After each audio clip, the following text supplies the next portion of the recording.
if you really want to hear this chronologically from me, I'll try to make it very brief.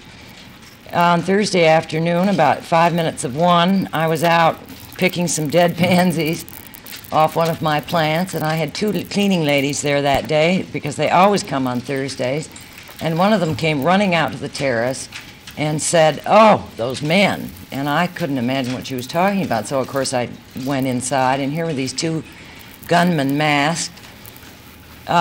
Each one of them had 2 guns in their hands, and they said, "Go get one of the cleaning women ran away." So he said, "Get her back," and they tied them up, handcuffed me, and asked me where the safe was, and I said, "We didn't have one. Where's the jewelry?" And I said, "You may have 3 of my pieces that are upstairs. That's all I have."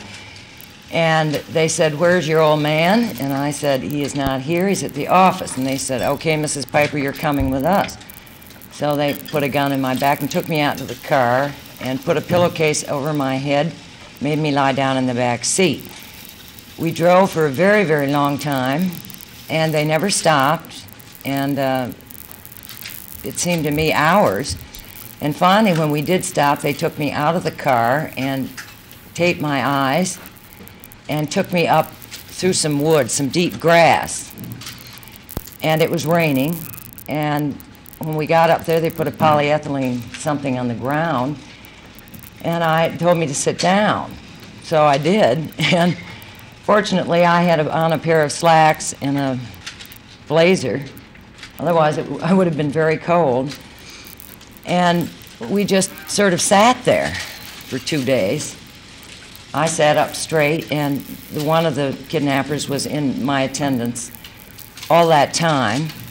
He only chained me up to the tree when he left to go, if he heard a funny noise or something in the woods.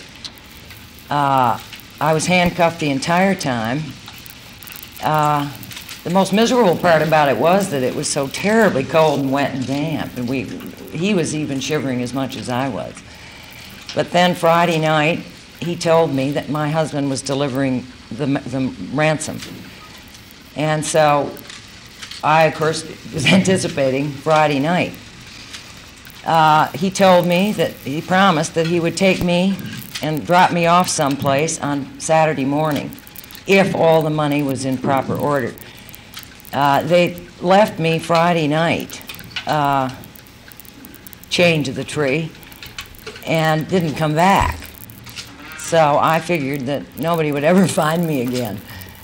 And then fortunately at 1 o'clock, I thought it was about 5, but it was 1 o'clock Saturday afternoon. In the distance I heard a door slam, and I thought it was the car. So I yelled, "Help!" And it was the FBI. And 5 of them came running through the underbrush. And I've never been so glad to see people as I was to see them.